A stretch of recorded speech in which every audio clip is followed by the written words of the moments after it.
Dear students, our today's topic for discussion is A Lesson, The Many and the None, written by Manjuri Tanija and Ashish Kotari. This is lesson number 8 of our first 11th class English. In today's lesson, we will start from para number 4 at page 76 onwards. So now let us start. These warnings are not a moment too early, nor are they unnecessarily alarmist. Biodiversity and its loss are not abstract notions unlikely to affect our generation or the one following. Biological diversity is closely tied into our lives and identities in many ways. The view that the planet is meant to serve only our needs is not tenable. As, a, as human beings, proud of our ability to think and feel, we should be concerned about the negative impact that this line of thought has had on the rest of the living world.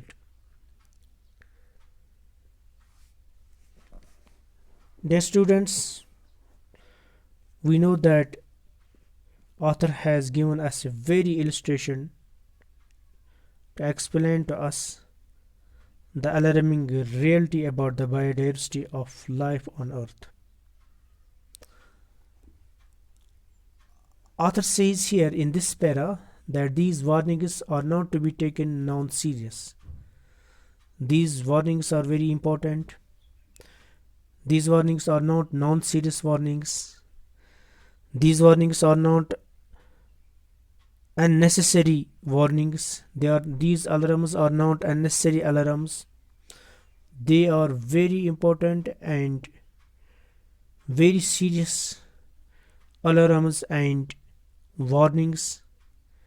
That says that it will be dangerous to forget that biological diversity is closely linked to our lives, and the loss of the biodiversity will affect us and the coming generation.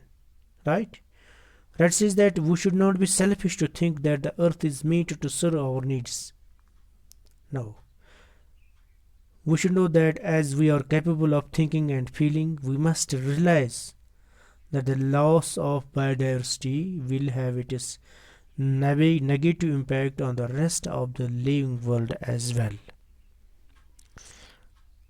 Now, para first at page 77. Then it concerns all of us. Biodiversity is most directly related to the everyday lives of Indian ecosystem people.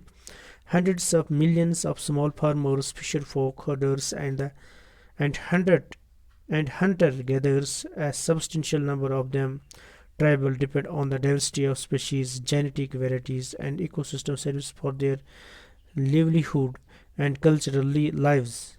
It provides them with their fuel, food, fodder for livestock, housing material, medicine, and spiritual sustenance. The loss of biodiversity is a direct link on their very survival. For this part of humanity, the ship is already sinking. Dear students, Wright says that biodiversity concerns all of us. It is connected with all of us. It is connected to everyone and everybody. It is connected to every living thing. It is very directly related to the everyday lives of Indian ecosystem people. Writer wants to clear here that this biodiversity, it is very directly related to the everyday lives of Indians. It is directly related to the everyday lives of the India's ecosystem people. That says that hundreds of small farmers, thousands of small farmers, fisher folk, herders, hunter gatherers depend on the diversity of species, genetic varieties, and ecosystem for their livelihoods and cultural lives. That says that a number of small farmers, unlimited number of small farmers, fisher folk, herders and hunter gatherers, they all depend on the diversity of species, genetic varieties, and ecosystem services for their livelihoods and for their cultural lives. That says that any loss of it is a direct attack on their survival. Any loss of it, that means any loss of the biodiversity, it is definitely a direct attack on their survival. They can't survive, they can't live without the biodiversity. So that means their life is concerned, it is connected with the biodiversity. Now, para second at page 77, let me read it. It is important to note here that the presence of just any species functioning as a resource is not adequate. It is the diversity of species of animals and plants and even microorganisms that is valuable to rural communities. As Jagat Singh Chaudhary of the Common Himalayas, one of the many thousands of ecosystem people explains, there should be very kind of tree.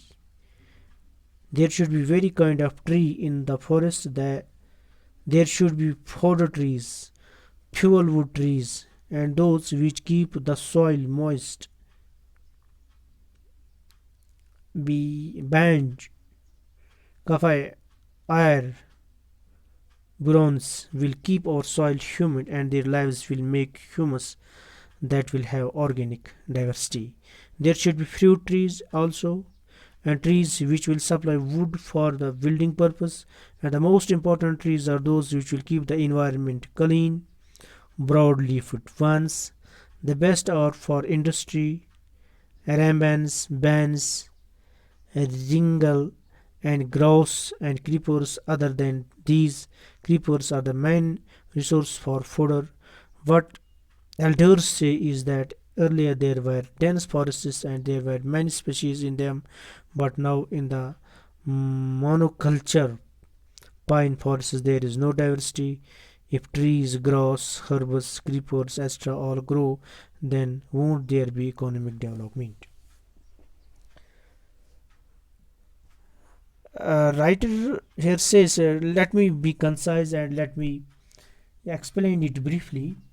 Here it says that Jagat Singh Chaudhary of Kumaon Himalayas, a famous personal concerned with the study of ecosystem, once said, he once said that there should be very kind of tree in the forests. There should be fodder trees, fuel wood trees, and those which will keep the soil moist.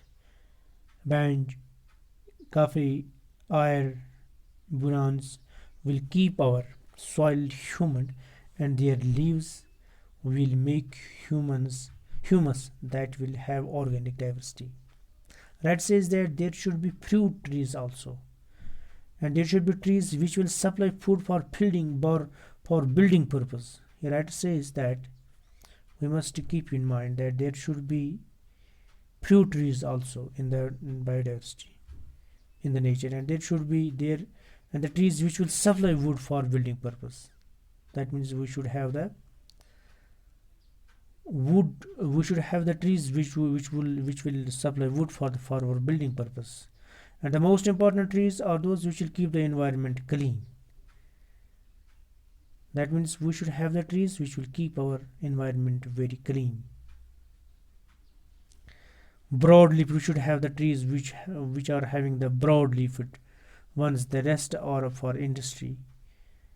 Rambans, bans, ringle, and the grass and the creepers. Other than these, right says that creepers are the main sources for fodder. But elders say that earlier there were dense forests and there were many species in them, but now in the monoculture pine forests there is no diversity If trees, grasses, herbs, creepers, etc., all grow, then we won't. There would be economic. If all grow, then won't there be economic development? So it means our elders say that our economic development depends totally on biodiversity. So we must look on this burning problem. We must think on this burning problem. We should have the love of the biodiversity. We should make it very strong, and we should make our nation strong by making this biodiversity very strong in all respects. Thank you very much.